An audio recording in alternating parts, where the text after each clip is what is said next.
and this is Pop TV's interview series. And today I have with me Emily Fletcher, who's the founder of Ziva Meditation.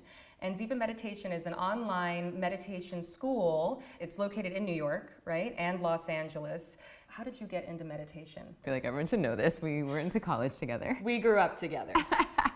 So I studied musical theater in college. I moved to Broadway. I knew I wanted to be on Broadway since I was 6 years old. Got there, it was amazing. 3 weeks after my first Broadway show, saddest I've ever been. And then I thought, oh, my happiness must be in my next show, and my next show, and my next show. And I did that for a decade. And then finally, my last show was a chorus line. I was understudying 3 of the leads, which means you show up to the theater, you have no idea who you're going on for. So I was living my life in this constant state of anxiety. Sometimes they'd throw me on halfway through the show, sometimes they'd switch me from character to the next. And I started having insomnia and anxiety, started getting sick, started getting injured. And so I couldn't sleep through the night for about 18 months, started going gray at the tender age of 26. And it was really confusing to me why I was living my dream and miserable. And so thankfully, this amazing woman sitting next to me in the dressing room, she's understudying 5 of the leads and crushing it. And I was like, lady, how are you doing this? What do you know that I don't know? And she's like, I meditate. I was like, come on, right? Because this was a decade ago, so no one was talking about it then like they are now. Nobody's talking about it back then. Yeah, there wasn't the neuroscience then that there is now. So I just didn't believe her. I kept sucking at my job and going gray and having insomnia. And then finally it got so bad, I was so embarrassed about my performance that I thought, well, I gotta try something. So I went along to this intro to meditation talk, liked what I heard, signed up for this 4-day course. First day, first course, I was meditating.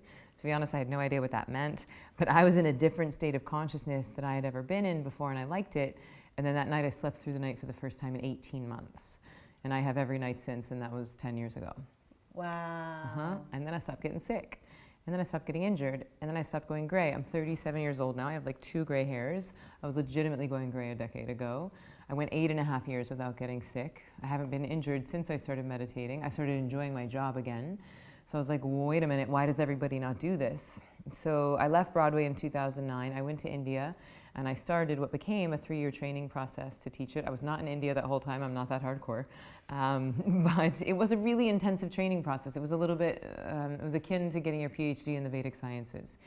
And it was, thousands of hours of meditation, thousands of hours of apprenticing, transcribing books in Sanskrit by hand. Whoa. And since I graduated, it's been the single best thing I've ever done. I opened up Ziva 5 years ago. So we have a studio in New York. I also teach in LA. And then we created the world's first online meditation training, and that's called Ziva Mind. And how does that work?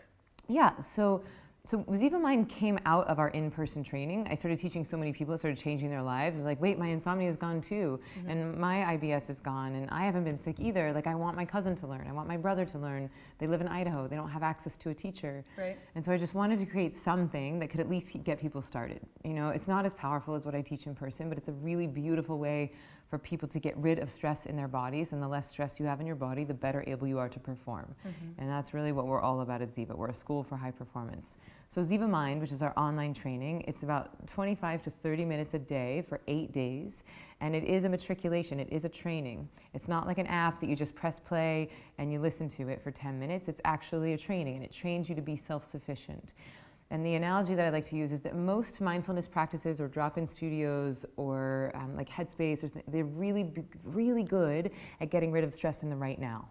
Right? So imagine you have a headache and you take an aspirin. That's really good at getting rid of your headache right now. Right now, yeah. But if you want to get rid of the stress that's actually causing that headache, if you want to get rid of the thing, the underlying imbalance that is causing those symptoms, then we have to work a little bit deeper. We have to actually develop a meditation practice that we can do every day on our own.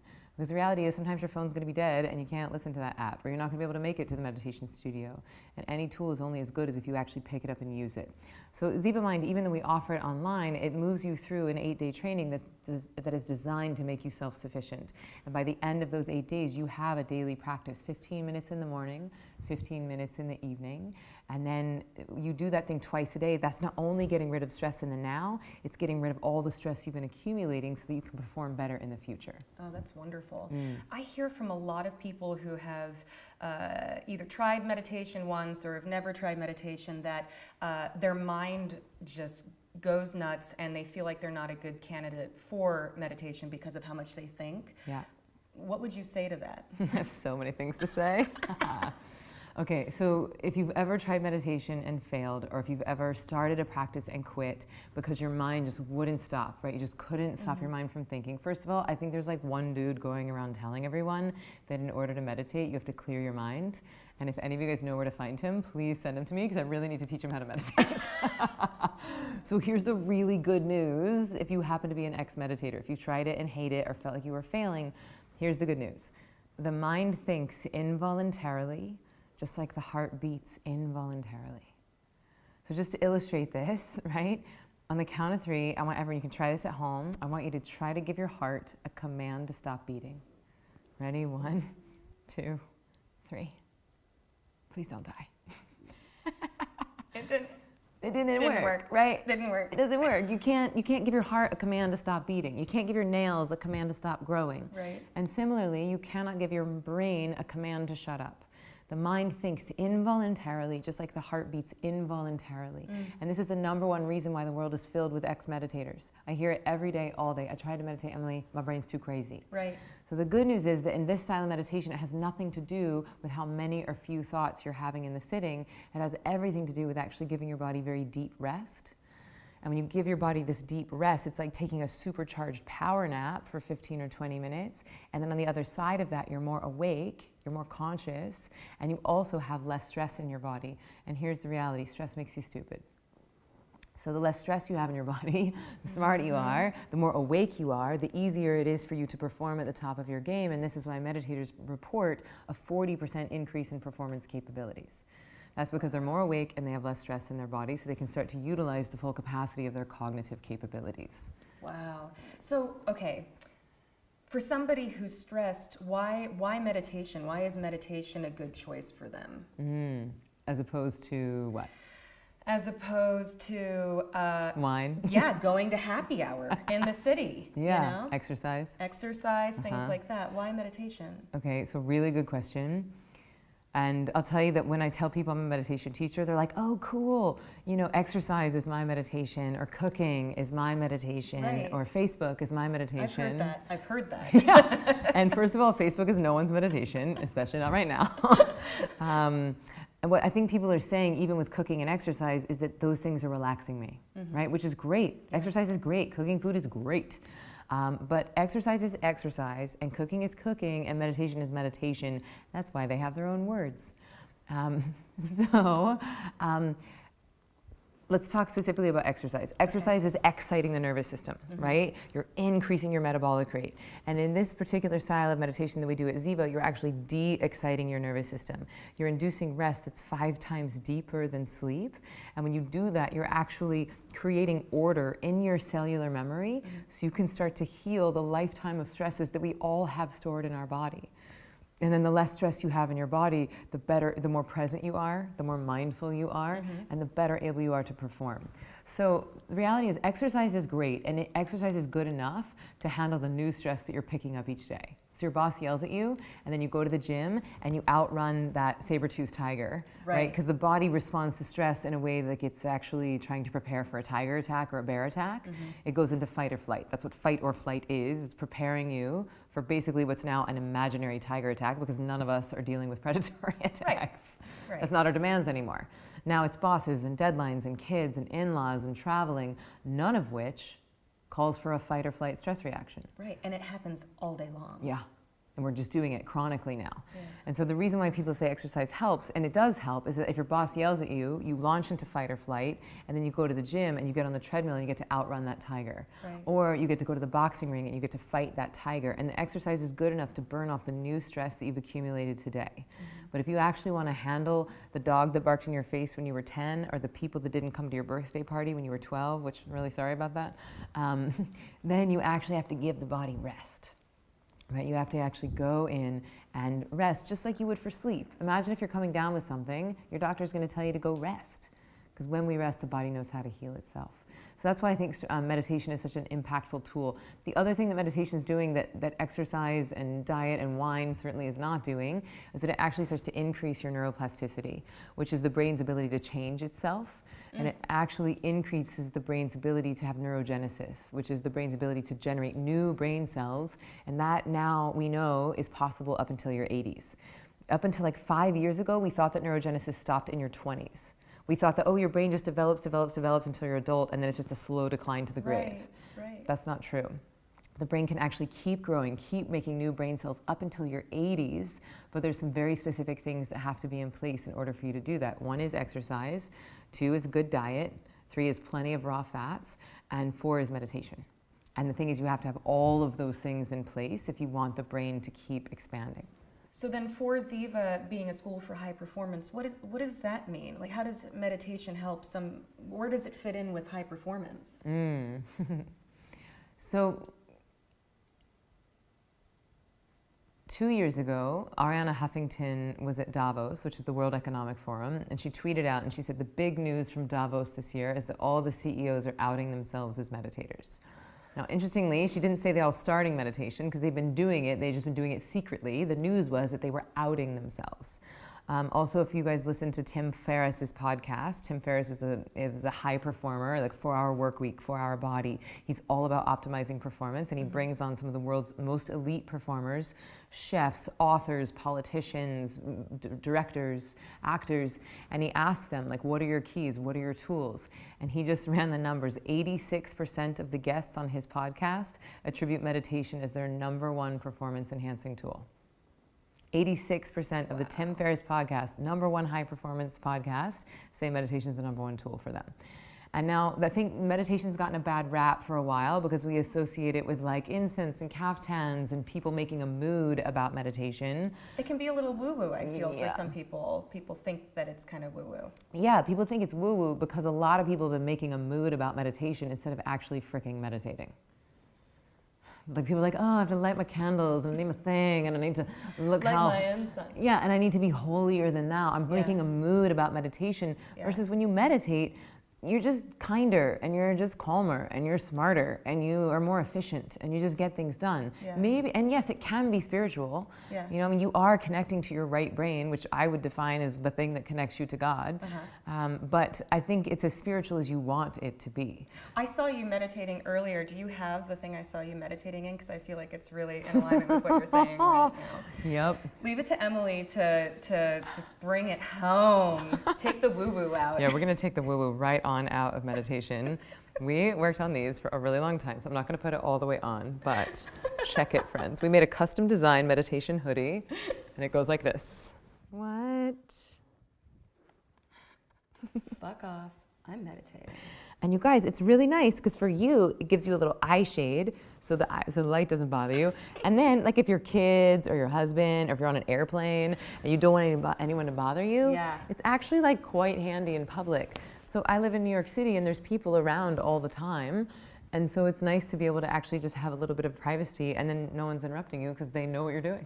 Speaking of that, another thing I hear from a lot of friends and people that I work with is they don't have time to meditate, especially if you get to, you know, say that you have a large family or even one child, or say that, you know, you're running a company.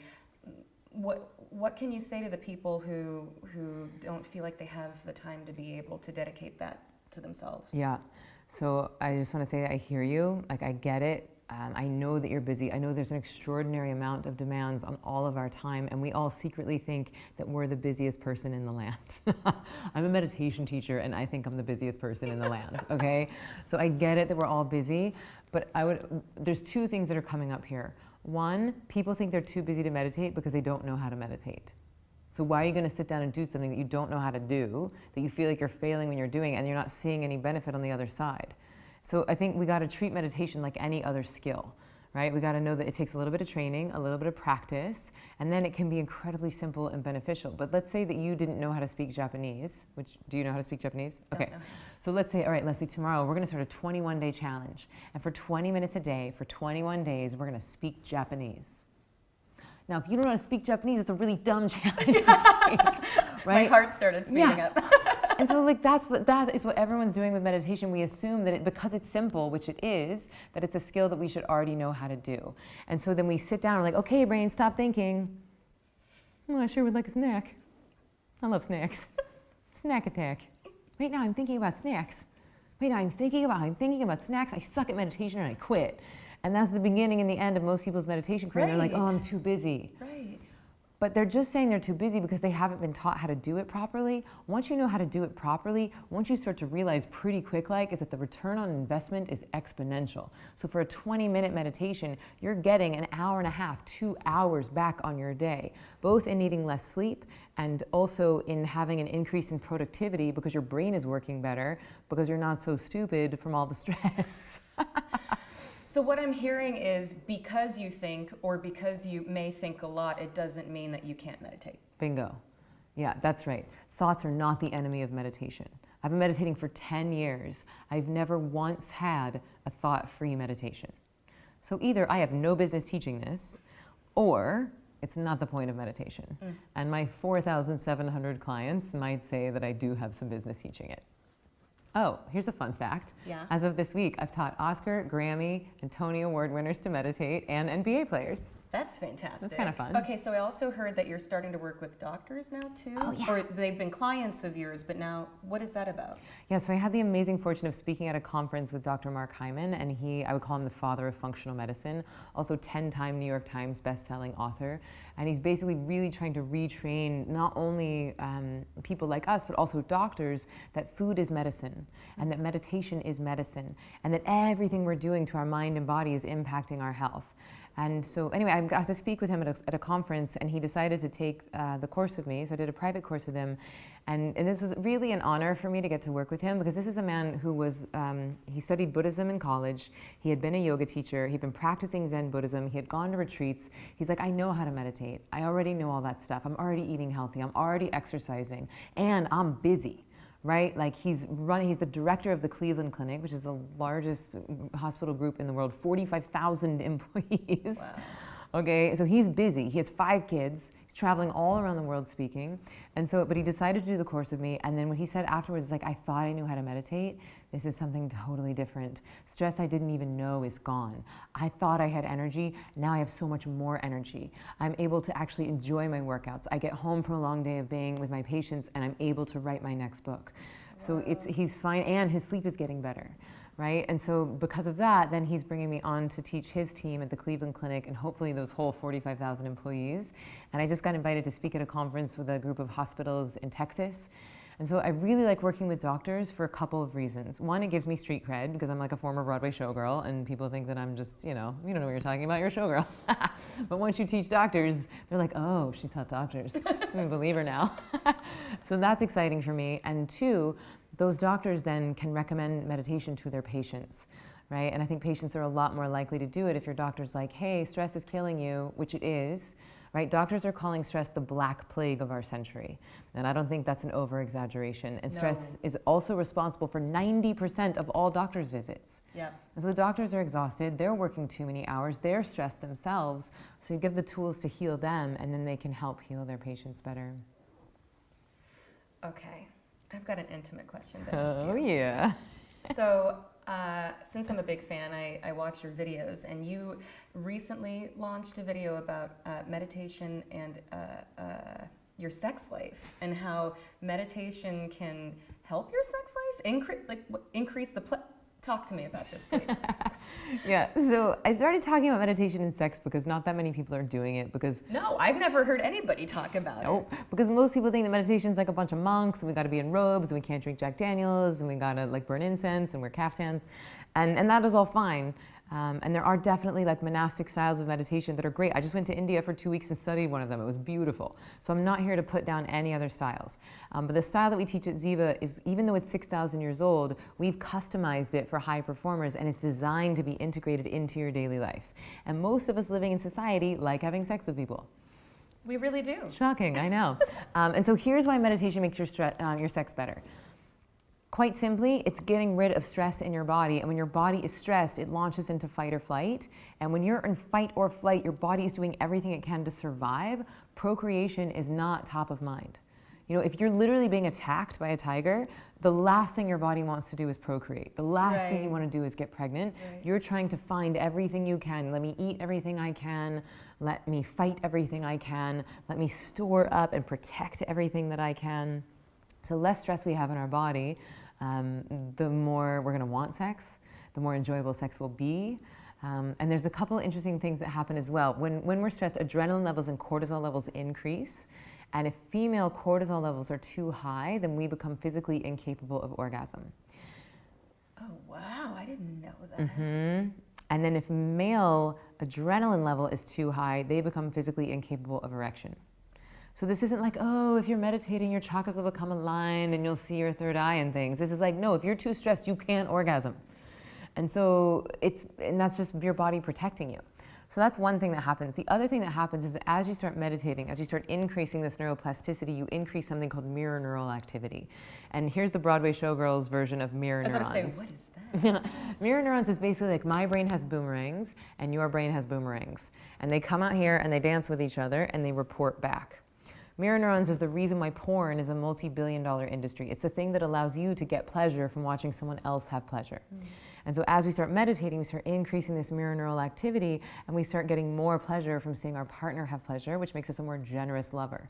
So instead, you stop going into your sex life into like, what have you done for me lately? And like, I'm busy, I have to get this show on the road. And instead, it's like, oh, the more I give to you, the more pleasure I gain from that. And also, you're not in such a rush. It's not about an outcome thing. And the more relaxed you are, the easier it is to enjoy everything. Wow, that's fantastic. Mm-hmm. Wow.